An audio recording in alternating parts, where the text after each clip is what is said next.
These words are by UU minister Sharon Wiley, adapted from her original. It is said that ministers, both clergy and lay ministers like me, are here to comfort the afflicted and to afflict the comfortable. I say we are all afflicted and we are all comfortable. May our time together this morning be a comfort and a confrontation. May we here find peace in times of tumult. May we here invite tumult into lives of peace. May we here find calm in times of restlessness. May we here allow restlessness to evolve into action. Let this be the place where you consider what you've never considered before. Let this be the place where you imagine for yourself something new and previously unthinkable. May this hour bring dreams of new ways of being in the world. Come, let us worship together. Welcome to the Unitarian Church of Harrisburg, a member congregation of the Unitarian Universalist Association. Because we cannot meet in the church building, we meet online during this time of physical distancing. Every Sunday there is a live virtual coffee hour following the service from 11:30 a.m. until 12:30 p.m. Please read news you can use and other emails you receive from the church, and please check the website regularly for updates at uchbg.org. Please note the times when the minister is available via Zoom for you to check in and talk. Please send your joy or sorrow via the link in the email you receive, and indicate whether you give permission for it to be read in next week's service. If you are a visitor or newcomer, I invite you to explore the website uchbg.org to learn about our congregation and its many activities. To all watching or listening, I say, whoever you are, wherever you live, whomever you love, whatever you do for a living, you are welcome at the Unitarian Church of Harrisburg. I invite those of you at home to light a chalice, a candle, or whatever you choose to serve as your chalice at home.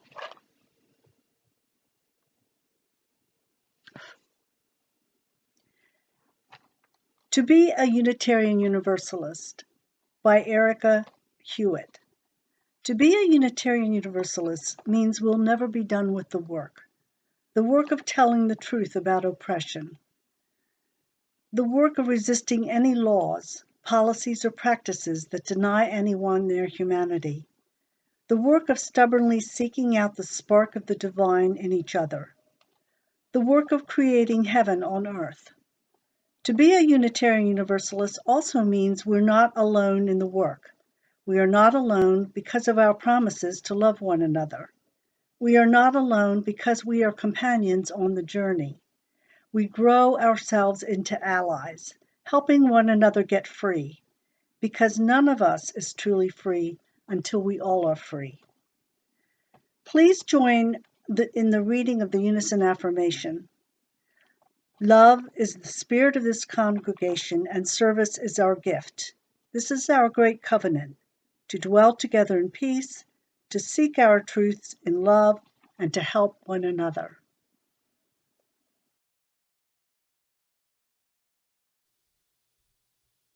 Circle round for freedom,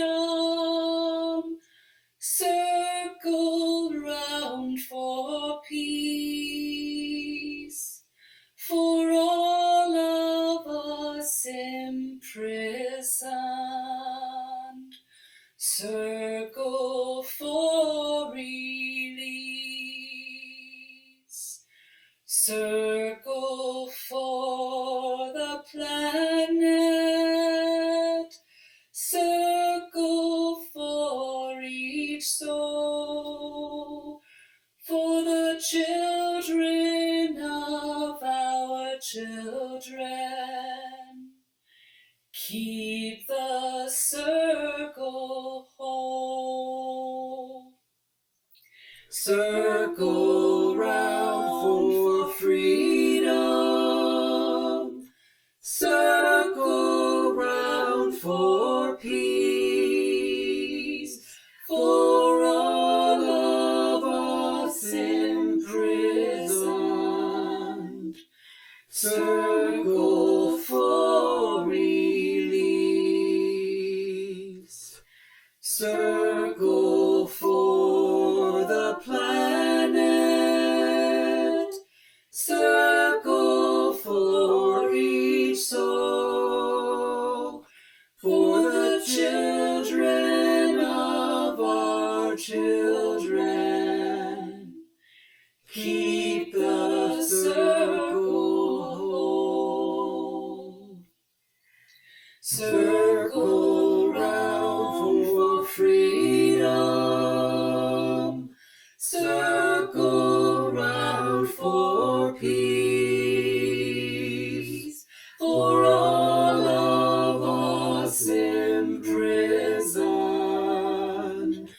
circle for release,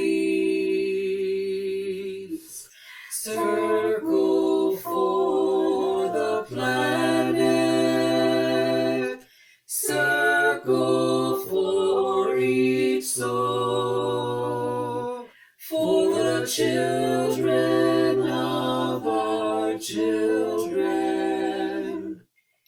Keep the circle whole.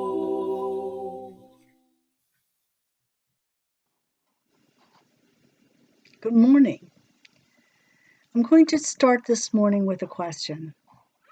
What does it mean to you when we say we believe in and live our UU values? Do we put them in a certain order and act more on some than on others? I suspect that order changes over time, just as our own circumstances and abilities change. There are times when our priority is providing and caring for our family. When did I choose to place a high value on a livable climate and then spend an extreme amount of time researching and advocating climate action? It seems to me it all happened by chance in a conversation at UCH Coffee Hour. At the recent UUA General Assembly, I listened to a session called Ocean Justice by Christina Conklin, a UU from Portland, Oregon, and author of The Atlas of Disappearing Places. She talked about her gratitude for having been raised in a UU congregation with its long tradition of environmental awareness and activism, following on the seventh principle, respect for the interdependent web of all existence of which we are a part. Regarding the seventh principle, she writes that what is new in the 21st century is the increased complexity of the web and the speed of change cascading through the systems, as we have entered an unstable and unsettling time in human history. She counsels us not to turn away, but to transform our fears into action. What we do and when matters. I personally have been deeply shaken by all the shattering news in the past few weeks and wonder, how are you processing these events? How do we manage our fears, sadness, frustration, and anger?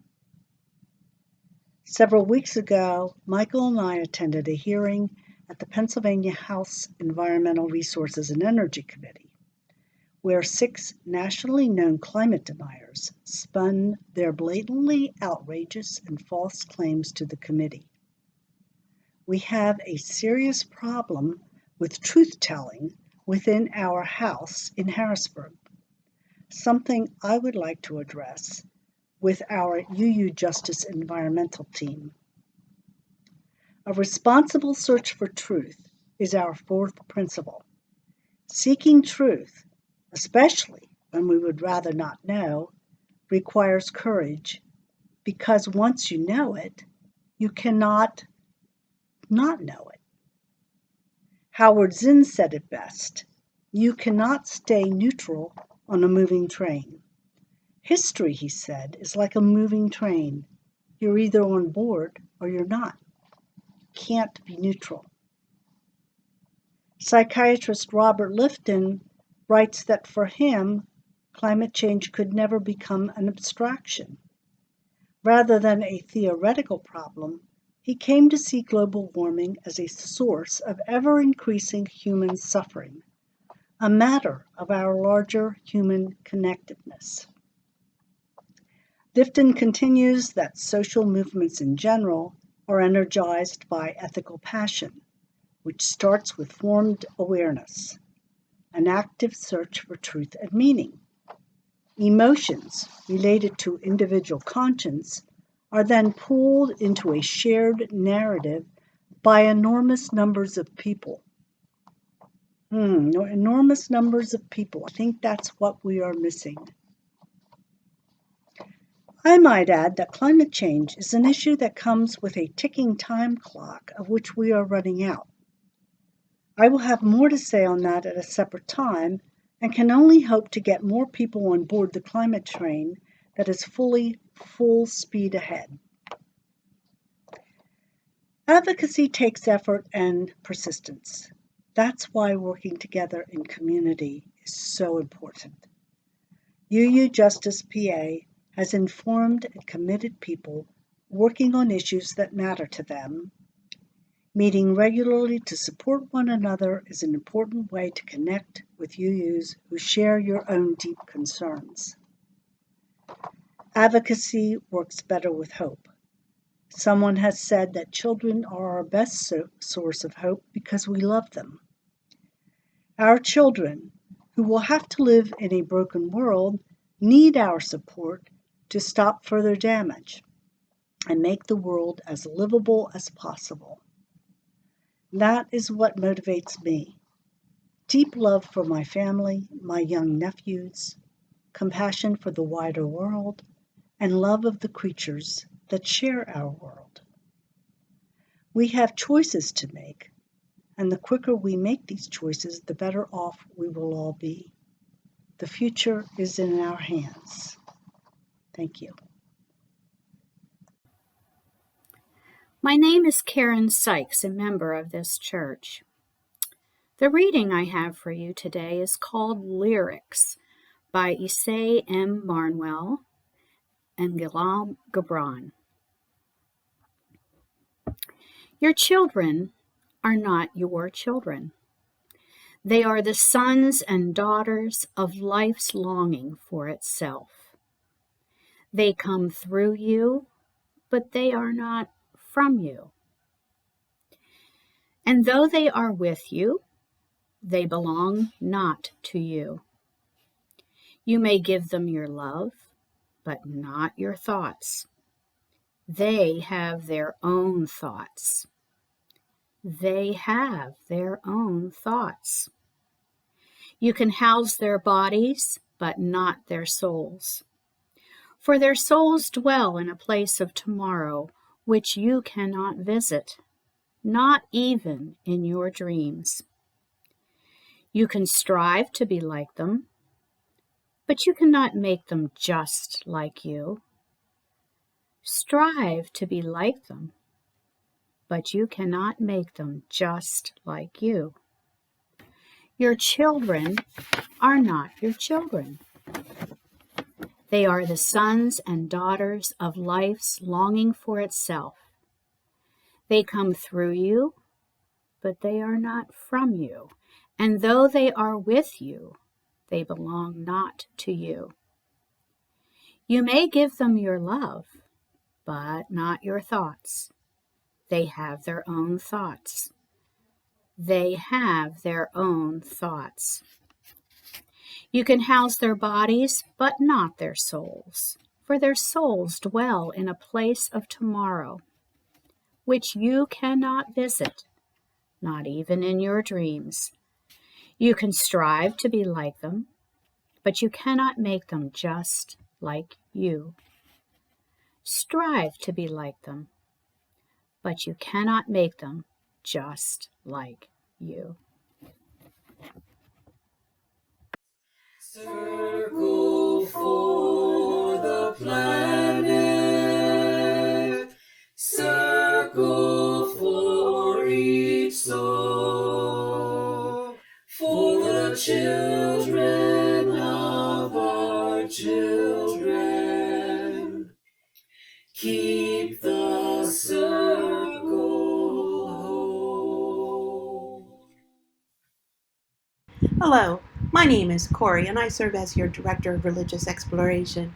Today's story introduces the notion that our interconnectedness with one another and the earth forms the basis for understanding justice and goodness.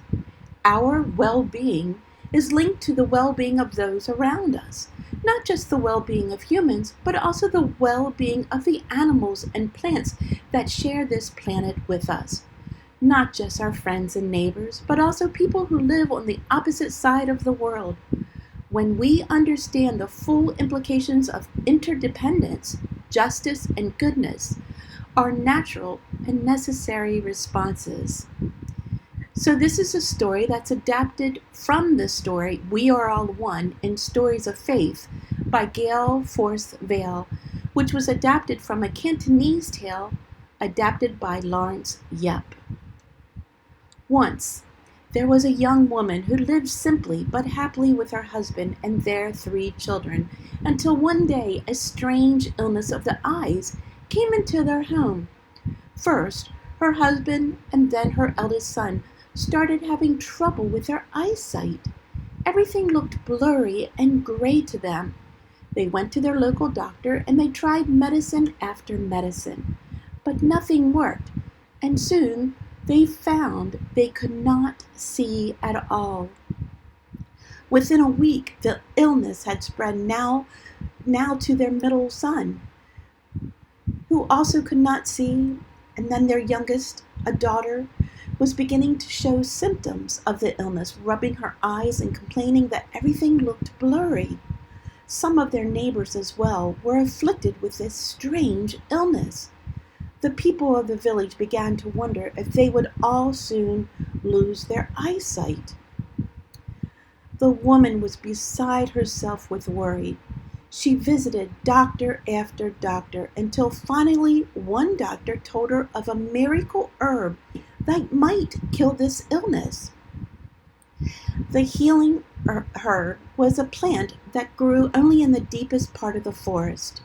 The woman decided that she must leave her family to seek the herb.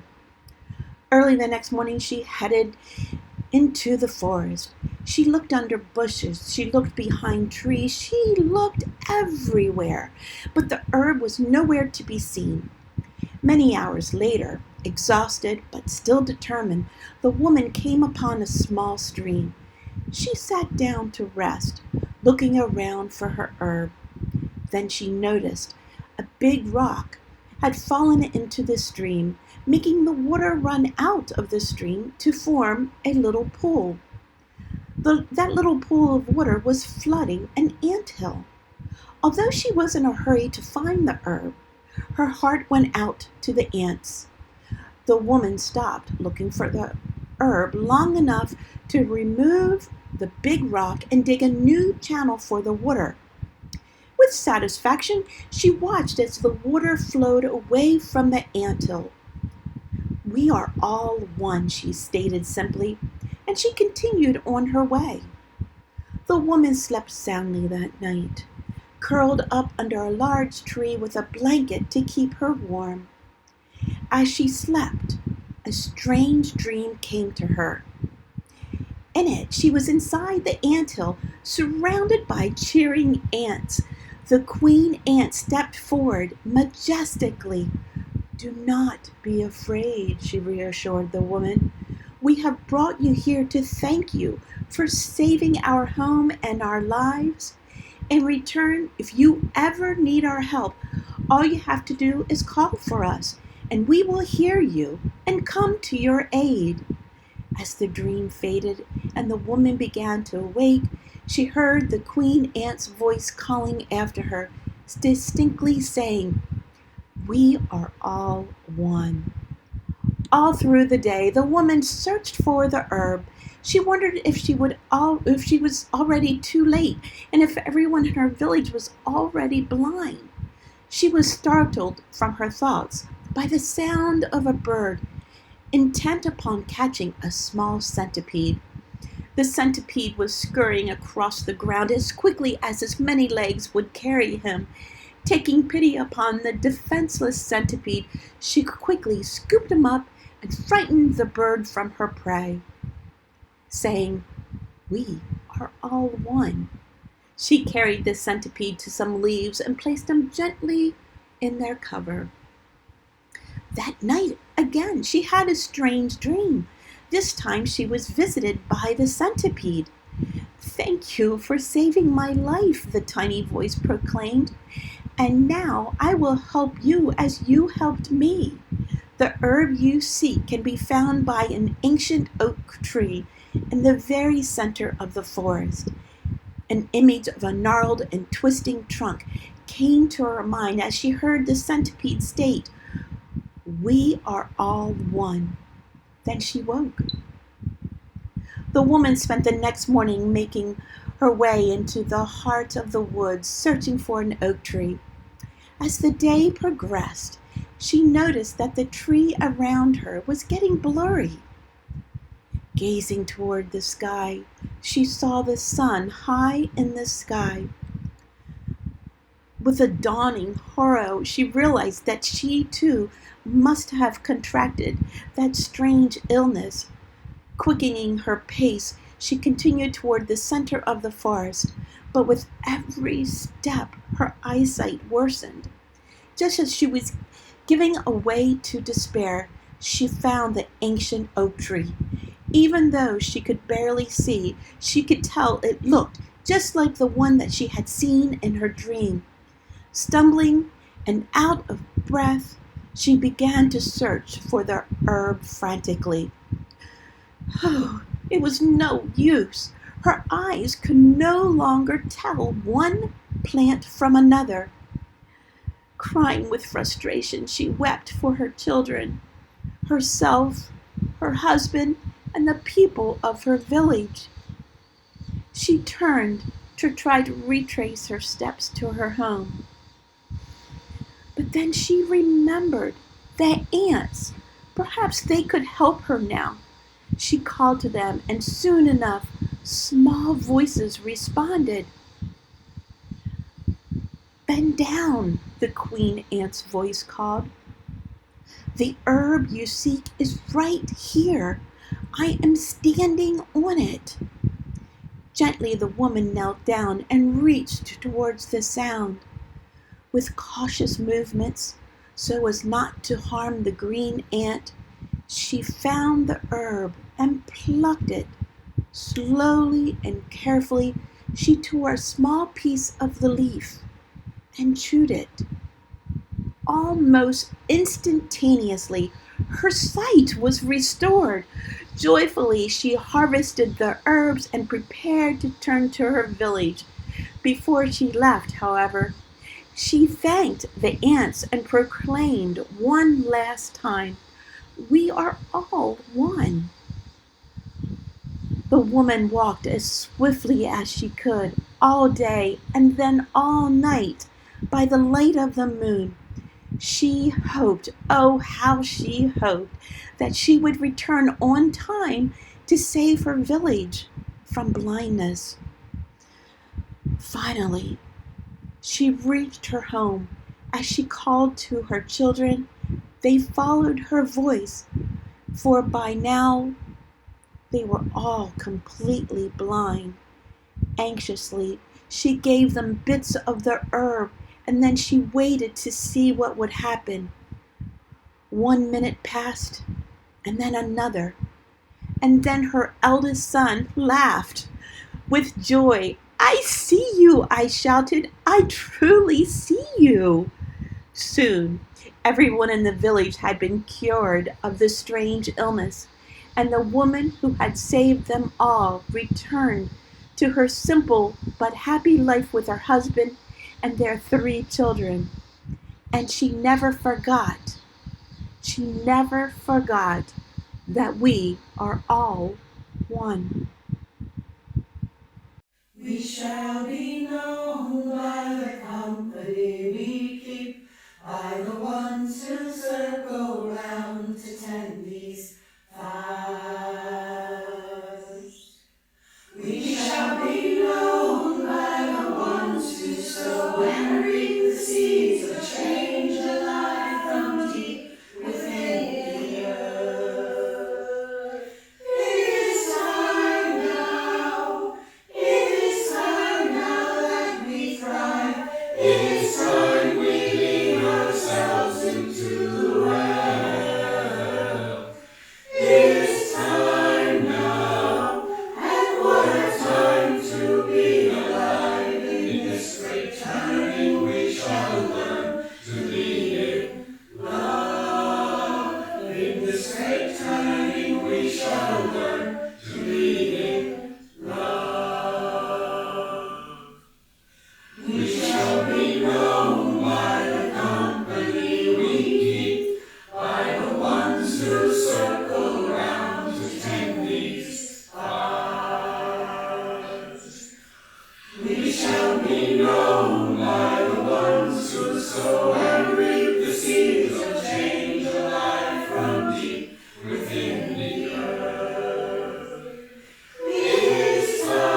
My name is Wendy Shaver. Together with my teammate Lita Beam, I lead Power to the Hill. Power to the Hill is an all-volunteer, nonpartisan outreach program of Gather the Spirit for Justice that advocates for voter engagement in the Allison Hill neighborhood of Harrisburg. Truly, it is the energy of the other volunteers that motivates me to keep going month after month. So today, I'm going to share the words of some of those volunteers and then connect that to my own motivations. Mary Henninger-Voss says, P2H is empowering and allows me to escape my silo. It empowers me to connect to so many people over real issues that matter to me. And the whole goal of the work is to empower others. It is completely empowering. Luke Ansel says, I like to feel the power. Social power, people power, relational power, political power. It's energizing. I have no better words than Mary and Luke. Doing this work makes me feel good. It gives me energy. Why would I quit doing that? Guy Danley says, I enjoy being around people who are working to make the world a better place. I enjoy sitting outside of the church and talking with the neighbors and chatting with friends I've made in Allison Hill. And Darlene says, I don't recall having heard the words the beloved community before Richard Gordon used them while addressing volunteers at Gather the Spirit for Justice. During my time at Gather the Spirit for Justice and other social justice settings, it is a privilege to experience glimpses of the beloved community. I am very grateful for the opportunity to be a part of the mix. As Darlene and Guy said, when I do this work, I get to be around people I love who share my values. Why would I quit doing that? Maggie Shaver Wilson says, since I have not yet been able to vote, talking with Allison Hill community members as well as other P2H volunteers has helped me to learn about the voting process. Seeing how invested others are gives me hope for the future, as well as motivation to vote in every election, no matter how small. Cordell Affelt says, I am able to learn about a circle of life with which I've had limited contact. I am able to expand my experience. I am able to deepen my appreciation for citizen engagement. And Charisse Burris, it's said that giving up is easy, but I haven't. I believe our voices should be heard until the unspeakable, unsolved, unaddressed disparities among different types of people are addressed accurately and respectfully. As I age, I hope to become even more wise. It is my hope that I continue to be concerned about my fellow citizens' welfare, that I continue to meet people who have been a part of the struggle, that they might educate me. As you can hear in these words from Maggie, Cordell, and Charisse, Power to the Hill allows for a type of learning that I can't get anywhere else, not even from a podcast. I just love that.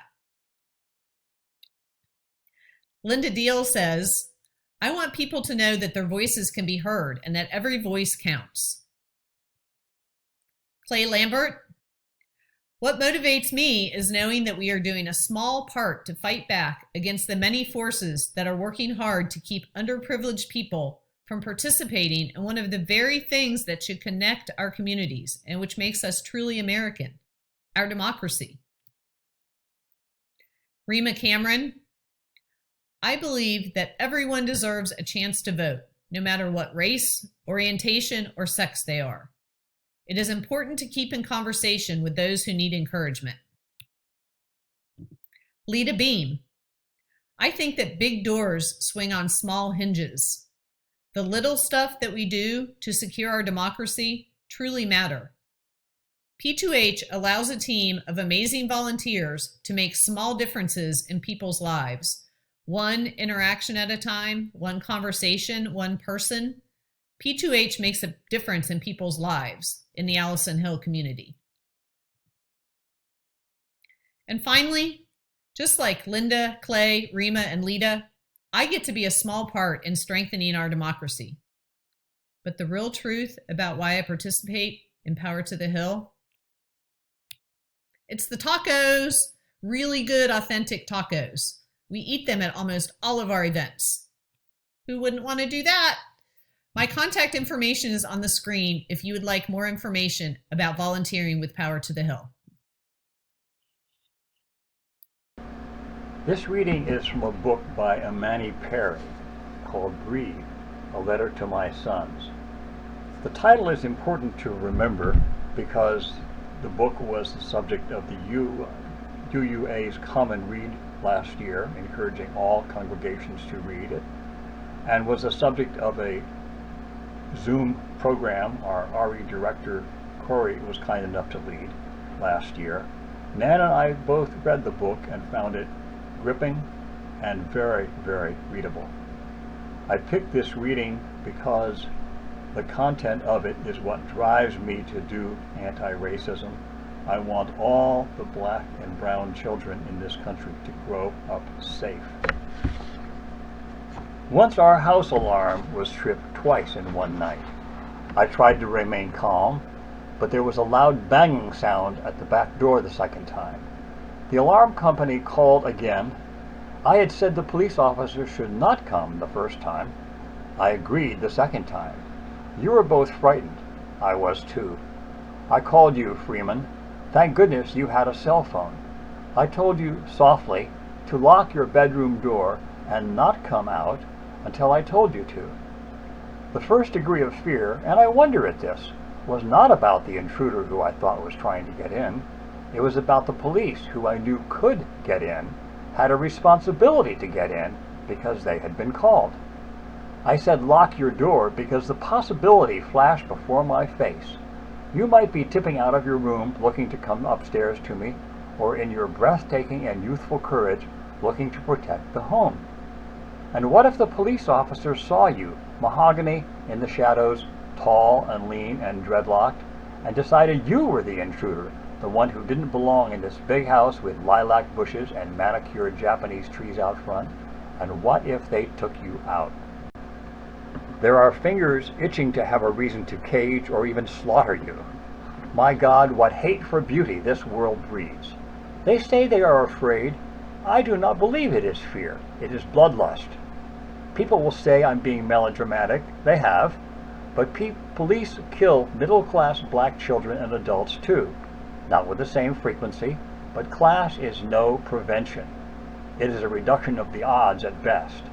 As a black mother, when I read about one of those children whose life has been snatched, at first blush I think, that could have been my child.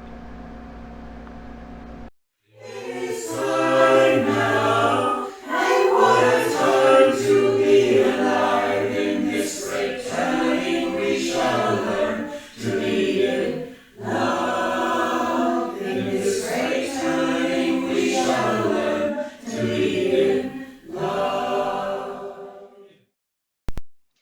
I'm Barb Pearce. I'm here as a senior member of this congregation. I'm here as a member of the UCH Reproductive Justice Allies, the UU Justice PA Reproductive Justice Task Force, and the UCH Social Justice Roundtable. All my life, I've translated myself into the larger culture and into the larger community of churchgoers. All are created equal resonated with me as a citizen. But time and time again, I have been reminded that in word and deed, that it was all men are created equal, and that it meant just that. Therefore, I'm relegated to second-class status. How much longer till the Equal Rights Amendment gets incorporated in the U.S. Constitution? Through my early years, I heard you're just a girl in many contexts, and no ERA means the same thing. About a quarter of my life, I translated myself into Christian teachings in my evangelical and Reformed church, my Bible school church, and later my Church of Christ Church. I believed I was a child of God and therefore worthy of God's love and its implied equality. In practice in my churches, it was accept as a female. There were lots of strictures and prohibitions. The Old Testament really meant males were God's chosen, and the New Testament was more of the same. If it sounds like I carry a chip on my shoulder, that's not true. It's a heavy, heavy log. It's 74 years of struggle with male teachers, male clergy, male doctors, and male legislators over my right to my own life, liberty, and pursuit of happiness. These males are the quote-unquote majority. So don't try to play the be fair card with me. It's not reciprocated. That log is my shared load with many of my sisters, whatever color, as the church song posits. Red and yellow, black and white, all are precious in his sight. Jesus loves the little children of the world. Well, Jesus might indeed. But that's not the larger culture, nor even the larger church in day-to-day living. Children are murdered on the streets, children are gunned down in their schools, and children are abused in their homes and churches. So where am I and my sisters in the present culture? Still struggling for equality and the right to bodily autonomy. The bills are coming fast and furious in legislatures across the land. And here in this state, pregnant people face abortion bans and legal requirements related to miscarriages and fetal remains. Not that I don't appreciate our denomination's efforts on behalf of its female members. I expect no less for my money. There are many male congregants who support our efforts to overcome power structures that disable us. But these efforts are competing with those of other constituencies in the church that ask us to do many, many social justice efforts. When will our needs as females, red and yellow, black and white and brown, ever become first tier important? So hat in hand, I ask for your continued support for reproductive justice for me, for wives, for mothers, for daughters, for sisters, for aunts, for cousins, more than half of the population of this country and the earth. Each of us, with millions of eggs in our bodies to manage on lesser and/or starvation wages, with logs we carry on our shoulders and in our hearts. Here endeth my vent, which, if you read between the lines, is also what drives me to work for reproductive justice as an act of self-defense for me and my sisters, red and yellow, black and white and brown. The reading today comes from neuropsychiatrist Alberto Nasca. In this human world, misery can only be lifted by humans who are courageous and conscientious enough to take real actions, instead of meekly hoping and praying for an imaginary divine intervention. Extending help with a little smile gives meaning to human life. Today in this congregation, someone is hurting or in sorrow. Today in this congregation, someone is anxious because of events in the world. Today in this congregation, someone is lonely. Today in this congregation, someone is filled with joy and wants to celebrate. And there is sorrow in the world today. I have two sorrows to share.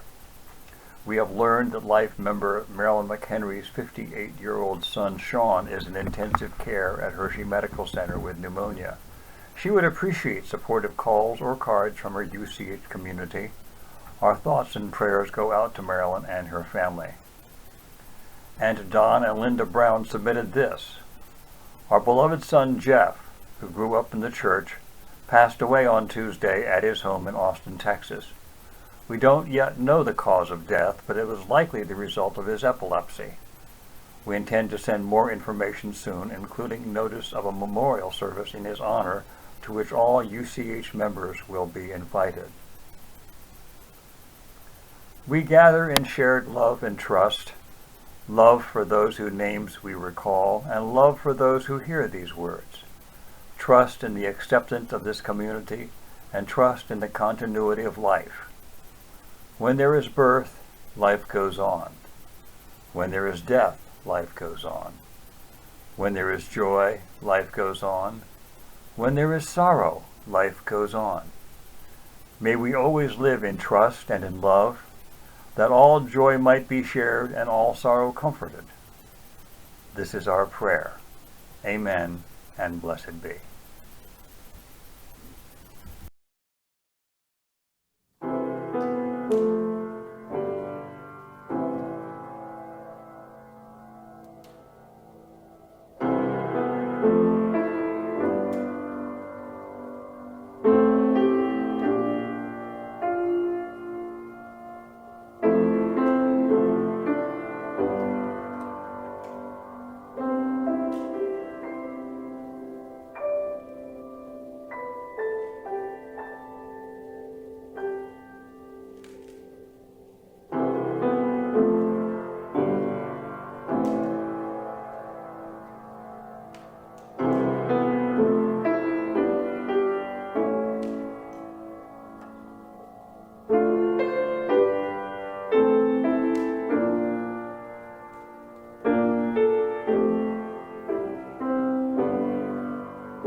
Let those who live in every land declare that fear and war are done, joined by the labor of their hands in love and understanding one.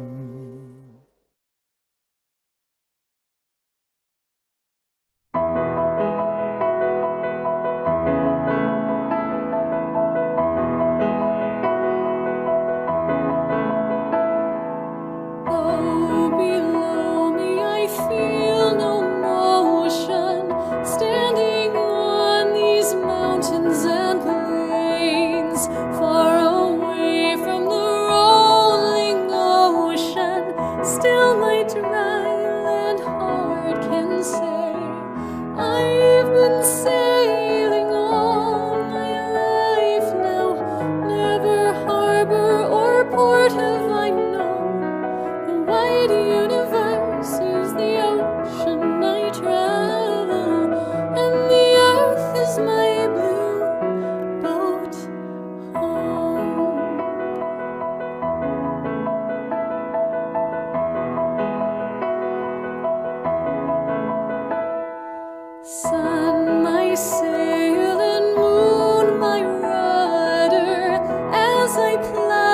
starry sea, leaning over the edge in wonder, casting questions into the deep, drifting here with my ship's companions, all we kindred pilgrim souls, making our way by the lights of the heavens in our beautiful blue boat home.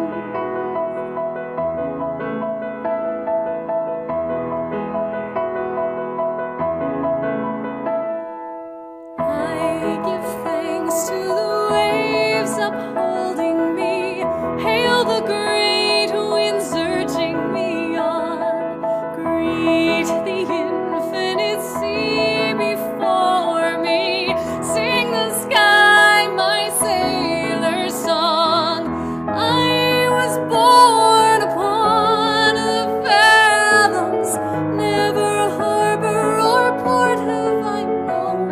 The wide universe is the ocean I travel, and the earth is my blue boat home.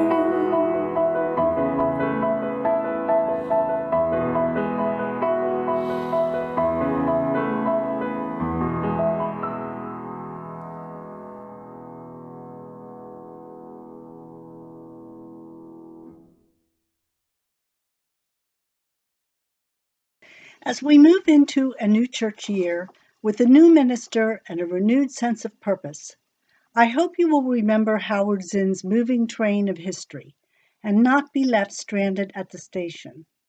Unitarians have a long tradition of being part of the national conversation when it comes to social justice, and there is much to do in the days ahead.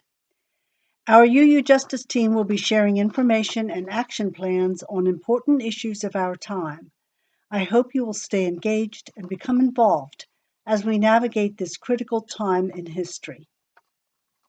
Reverend David Kohlmeyer's first service at UCH will take place on August 8th, and I know we will give him a warm welcome. I look forward to seeing you soon at UCH and in the halls of our state capitol. Go in action and return in peace.